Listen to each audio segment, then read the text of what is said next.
Mission action planning, at its simplest, is a tool or a process to help enable your church or benefice or chaplaincy to flourish and to grow and to fulfil your God-given purpose.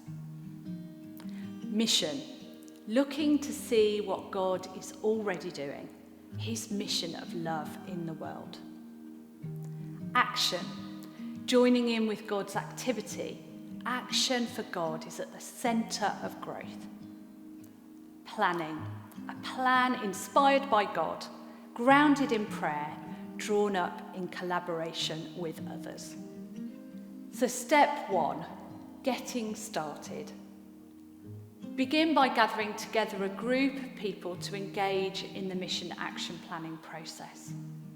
You could choose to have a PCC away day, or a wider church vision day, or a mission action planning morning where you seek God's future plans for your church.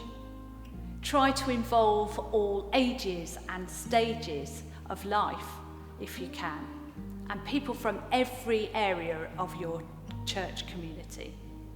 So the second step, review, listen and learn.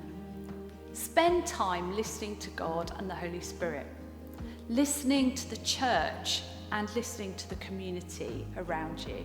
Give thanks for what has gone before and reflect honestly about the challenges. Discern and share with others where you feel God might be leading you next. You might want to do some community mapping at this stage, or maybe a community questionnaire to learn more about your context. You might also want to do a simple SWOT analysis. This will help you to consider the strengths, the weaknesses, the opportunities and the threats in your context. So the third step is to establish vision and values. The vision expresses what you want to be with God's help in about 5 years' time. And it's discerning where you feel God is leading you and what you feel he's wanting you to become, his vision for you. And like a compass, it's providing the direction and it points to the way ahead.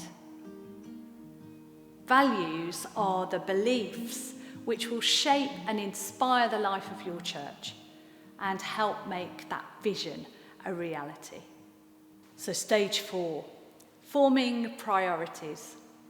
In order to fulfill your God-given hopes and dreams and make vision a reality, you need to identify certain priorities which will become the focus of your life as a church over the next few years.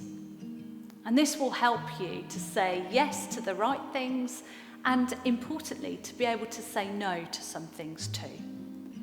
Choosing just 2 or 3 main priorities can be just right, depending on your situation and the resources that you have available.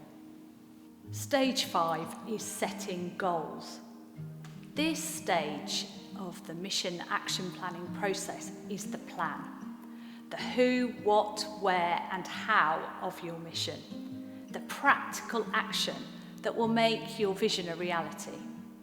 And this stage is based on the priorities you have established and is clearly linked to the vision and values you have discerned. We suggest that each priority has a number of goals, of actions attached to it. And importantly, that these goals are SMART. That means specific, measurable, achievable, realistic, and time-bound. So then the 6th stage is to do it and to keep going. This is where the hard work begins.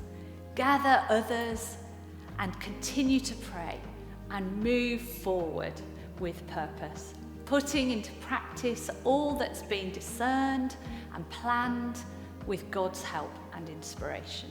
Encourage people to keep on going. Really importantly, to celebrate the progress and the successes and the things that happen and that you achieve. And be ready to make any tweaks to the goals that you have set if that's needed. So the final stage, Stage 7, review and reprioritise. A continuing pattern of review and evaluation is essential to the success of MAP. So be encouraged to do this regularly. For example, why not start each PCC meeting with a review of your MAP, your Mission Action Planning progress, or with a discussion of one of the key priorities. Review it often, make it a living document, and then every year have a look at it and review where you are. And then after about 3 years, then you're ready to think about a new mission action plan. So now that we've taken a look at all the different stages of mission action planning, you're ready to take that and to put it into practice and make it a reality. Do be encouraged to get in touch with us if we can help and support you in any way throughout the process.